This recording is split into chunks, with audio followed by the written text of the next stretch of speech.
忍びの時代は終わる。螺旋が。Boruto Chapter 17 is crazy. I don't know how this will happen, but this Chapter 17 spoiler will probably make Boruto fans will be shocked. Hopefully I'm not wrong in sequencing, and hopefully this spoiler is true and not misinformation. But before that, like this video as a support. Thanks, guys. Spoilers for Chapter 17, Yodo and Araya will most likely be covered, and it's most likely that there will also be something big revealed about their powers.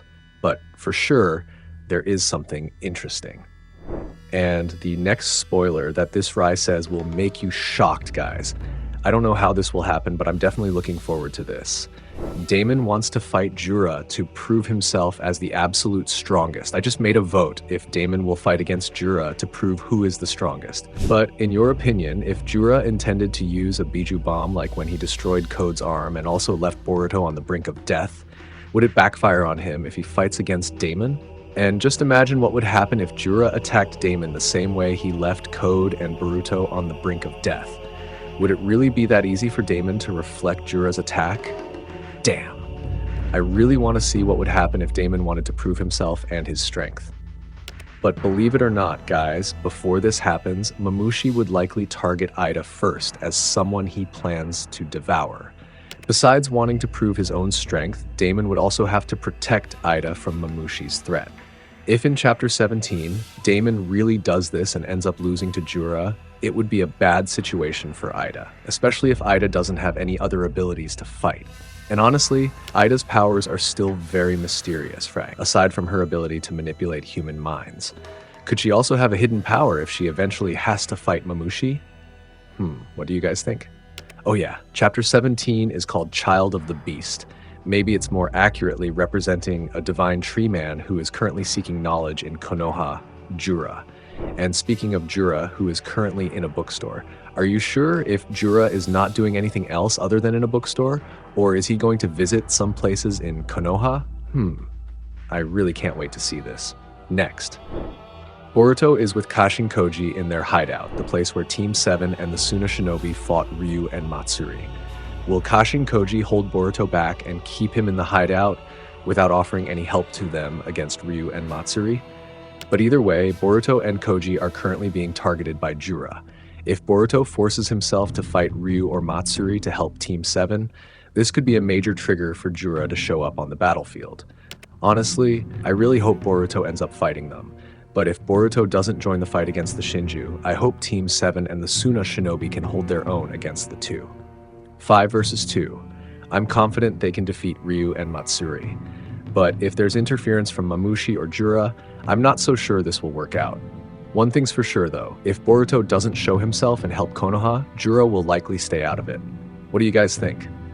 If you saw this video, I said something that sounded not too important and even just a joke. But it was proven, guys. Jura paying for the books with money. I really didn't expect that Jura would pay for the book. Even with paying though, I'm really curious how he got the money. Did he extort, or how did he get the money to pay for it? Was it before Jura came to the bookstore that he did a part-time job in Konoha to earn money? This is very funny, guys, if imagined. And the next spoiler is Matsuri blushing when Konohamaru is around her. I don't know what to say about this, but how can a Shinju feel something like that, guys? This really makes me confused. If Matsuri can feel something like that, is it likely that Matsuri will cancel her intention to devour Konohamaru? But I think this is a normal situation because basically Matsuri is a manifestation of Mogi's chakra and soul. Because you must also already know that Mogi has a special feeling for Konohamaru. But what makes me confused is how Matsuri throws away her desire to devour Konohamaru if she can feel that kind of thing if Konohamaru is around her. What do you think, guys? Can love undo bad intentions? Oh yeah. Sarada is thinking about her conversation with Sumire about her hugging Boruto. This Mitsuki can see it's bothering her.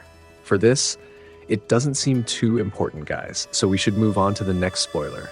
Kashin Koji tells Eida he wants to know currently what is happening in the sand, but she says, what about Bug? Kashin Koji says Bug is at the hideout now, so she doesn't have to worry about being seen by him. This seems to be a solution in the future if Eida wants to spy on Shinju. Koji already knows and understands about Mamushi's ability to see Eida when she is spying on them. Basically, If Mamushi is not with the others, this will make it easier for Eida to spy on them. But for sure, Eida needs confirmation first about Mamushi's existence. Kashin Koji talking with Boruto how everything is going well, they have managed to divide them. Konohamaru is drawing Matsuri's attention, while Sarada and the other three are going to finish Ryu. Then Konohamaru, Sarada, and the other three should finish Matsuri, I think.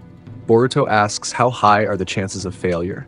Kashin Koji tells him to stay no matter what happens, because if he joins Jura, will appear and kill him this time for sure. Kashin Koji tells Boruto he can't afford to lose him, only him. Last, Kawaki confronts Amado and pins him against the wall at the end of the chapter. For the second time, Kawaki will do the same to Amado.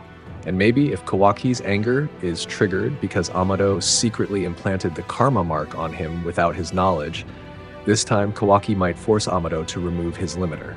With this spoiler revealed, it seems likely that Kawaki will gain his true power. But if that happens, it means Kawaki will lose some of his regenerative abilities and his defense. However, if Kawaki has truly unlocked his full power, he shouldn't have much trouble with that. After all, if Kawaki becomes stronger after his limiter is removed, it would be easy for him to defeat the Divine Tree Human, right? Here's the question, and what really gets me curious. If Kawaki really removes his limiter, does that mean he will be on par with Boruto's current strength? Or will he become even stronger and surpass Boruto? What do you think, guys? And yep, not too complete because this is only a text spoiler. Big respect for Rai, who always gives spoilers, and for the full spoiler will be released on the 18th. Make sure you like and subs. I'm Nim. See you in the next video. Bye bye, Dadabayo.